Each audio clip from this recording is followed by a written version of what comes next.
So with your journey with God, I want to talk about your journey with God. I want to talk about how you was able to come out the darkness into the light. Your ebook. Tell me about that journey.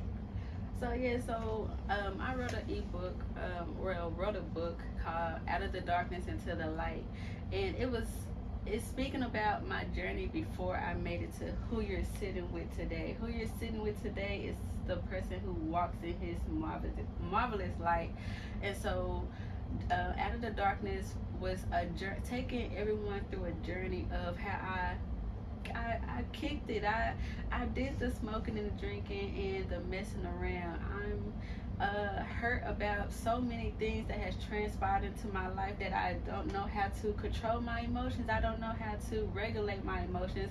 So I would suppress my emotions with smoking, with drinking, with all of these different distractions that this world has for me. So whatever distraction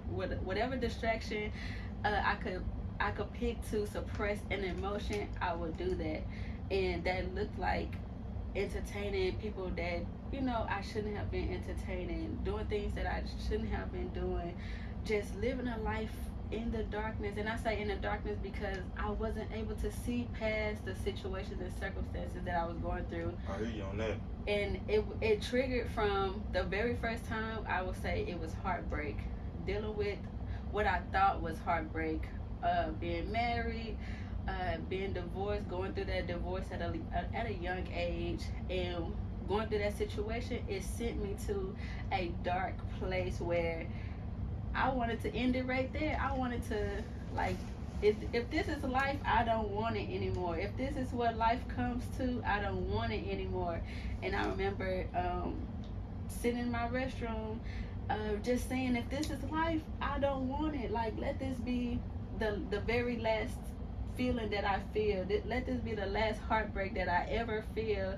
And then as I'm sitting there, I didn't know. I knew of God through my grandmother, but I didn't know Him. I didn't have a relationship. I didn't know to say, Lord, come help me, come save me, come rescue me. I didn't know to do none of that.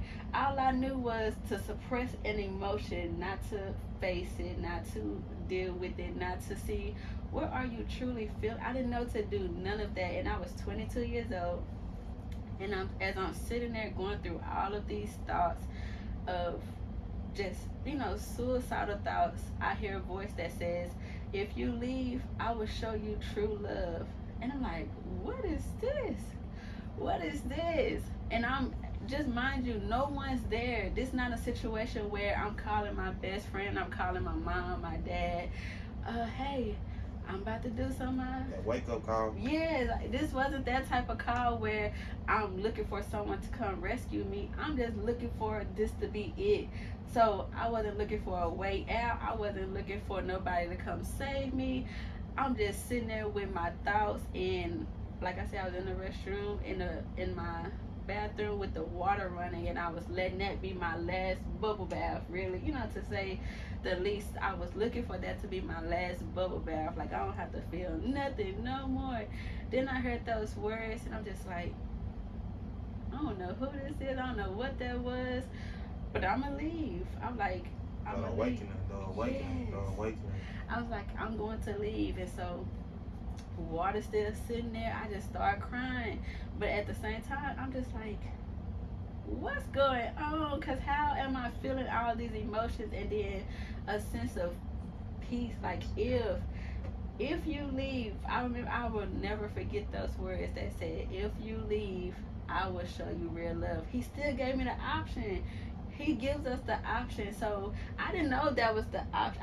I'm not knowing everything at that time. I'm 22, I believe. Now I'm 32. I'm not knowing that that's who and what was speaking to me. But as I sat there, I'm like, okay, I want to know who this is. I want to know what this is. You gotta And so, water who's watering. look. You know, Yes. you gotta stop focusing on everything that distracts you and focus on the ultimate discipline, which is God's word. No, I hear you. I hear you. And look, that's exactly what we have to do. Is everything else is distracting us from the one, like just from that one knowing. And that's what the enemy was coming to do, to distract me. Like, if he could have took me out then, that was his goal, to take me out before I come into the realization of the one who saves. And so that night I got up. It was like in the middle of the night, just crying, boo-hooing. And the next morning I started packing my stuff. I want to follow this voice. He said my sheep know my voice. And I didn't even know that I was one of his sheep. I didn't even realize it. I didn't even know who it was. But I said, I'm going to leave. Before I go this route, I will leave. And so I started, this coming out of a relationship, a marriage. I started packing up my stuff. I left that morning. I didn't waste no time. I just followed that voice and left. Like, Lord, like, if you giving real love, that's what I want, because I'm not feeling it here. And so that was the first dark place that he brought me out of. And it's been a journey of bringing me out of. And I love that journey. I love anytime I'm brought out the darkness, I try to tap in the process and try to research why, the how, just the power. And I love just anytime it's a dark moment in my life, anytime I gotta humble myself, because I know the light gonna take over. Yes. It ain't got no choice. Yes. Vehicle, to get through this life, just a vehicle of resources, a vehicle to fund the kingdom, just a vehicle for me to. You gotta create that vehicle now. You gotta tap into a vehicle to get you to point A to point B. Yes. So that investment vehicle is a great vehicle to tap into. I'm loving everything you're saying, because I'm a juicer and I'm looking to get behind entrepreneurs like yourself that keep God first and remaining humble and doing what it takes every day to figure out what she need to figure out on her next step. Mm-hmm. Hope and healing. Is there anything you can tell me about just how to have more hope and how to heal myself from my reality? So I don't believe we can just necessarily heal ourselves, but we can go to the healer. And I know of a healer, like, he is the source of healing. He is the one that heals the broken heart. He is the one. Jesus is the one. I don't want to get it confused or, just like, who is he? It's Jesus, through the help of the Holy Spirit, by the power of his Holy Spirit that he has given each and every one of us. And if you can, the Bible tells us to seek ye first the kingdom of heaven, and all these things shall be added unto you.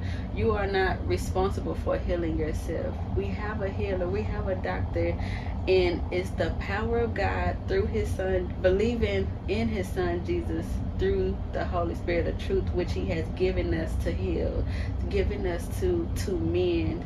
And Jesus told his disciples, I'm sending you an advocate, I'm sending you a guide, I'm sending you a counselor, I'm sending you everything you need to get through this journey. But we don't want to get in commune with the Holy Spirit of truth, who dwells in us, through us, for us, around us. His Holy Spirit is what's doing everything.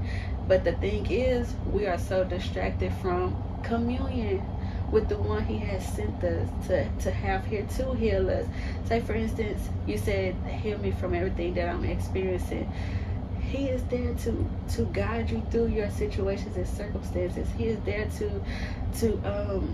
lead you to mend that broken heart by going in to the source of, we may think the source is what I'm experiencing today. No, the source started way back then, and I'm the one that can go in there and really, mend what actually started that, that broken heart, that brokenness. I can go in there